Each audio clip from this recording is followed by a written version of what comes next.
ઓહો હો કોઈ બંગલા બોધ્યા છે, કોઈ બંગલા બોધ્યા છે, મજબૂત બાયણો વાળા બંગલા. એવી તો કઈ જગ્યાએ રાત્યોમાં જઈને ખાતર પાડી આવ્યો છે, આટલો બધો પૈસો સાપી નાખ્યો છે. હાલી કોઈ નહીં, જો આ અમરોની તારા ભાઈ ને ધંધામાં તેજી આવી છે, એનો પ્રતાપ છે બધો. અલી એવું તો શું કરે છે તારો આદમી? મન તો કે તો મેં મારા આદમીઓને કહીએ તો મારે આવા બંગલા બોધોય. ના ના હો, મારા ઘરવાળાએ કઈ જ રાખ્યું છે મને અગવાની જગ્યા કોઈને કોઈ દારો બતાવાય ના. હારું ના કે હોય તો બોડામ પેઈ જો મારી માં, પણ એ તો કે તમારા આદમી ધંધો હું કરે છે તે આટલો બધો પૈસો સાપી નાખ્યો છે. આ તો તું હવે ઘરની છે એટલે કહું છું તને, નકર હું કોઈ દન કોઈને કહું ના. મારા ઘરવાળા છે ને એરું પકડવાનો ધંધો કરું છે. એરું હાપુલ્લો પકડવામાં આવડા મોટા બંગલા બંધ થઈ જાય. હા ધૂમ ચાલે છે, ધમ ધોકાટ ધંધો ચાલે છે. હું એરું પકડવાનું તો એટલે હા હરું રોજ રોજ તો કના ઘેરે યાર ને આ તો બહુ મૂંઝવણ વાળું ઇમ્પોસિબલ વસ્તુ છે યાર.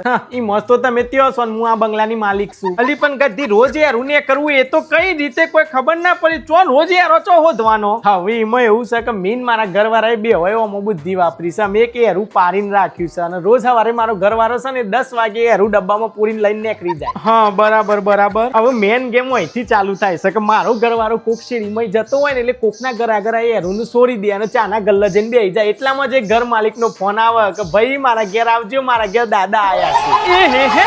હા પછી એટલે પકડીને કરવાનું અને બીજી શેરીમાં બીજા કોકના ઘર આગળ મૂકીને ચાના ગલ્લા જઈને બેસી જવાનું. એટલામાં પાછો બીજાનો એક કોલ આવે કે ભાઈ મારા ઘેર આવજો, મારા ઘેર દાદા આયા છે. મારું બેટું અલે આ તો હા હરું આય ચોય રખડતું હે. હા આનો આનો ચાર્જ રાખ્યો છે. એક વાર પકડવાના 500 રૂપિયા. એટલે પહેલી શેરીમાં ઉભા થયા 500, બીજીમાં ઉભા થયા 500, એમ કરીને બપોર સુધીમાં 3 પકડવા એટલે 1500 ઉભા થઈ ગયા બરાબર. પછી ઘેર આવવાનું, એરાનું દૂધ પીવડાવવાનું, આરામ કરાવું. પાછું પાછા 4 વાગે નીકળી જાય, કોક શેરીમાં મૂકી જાય ચાના ગલ્લા જઈને બે ને એટલામાં રીંગ વાગે.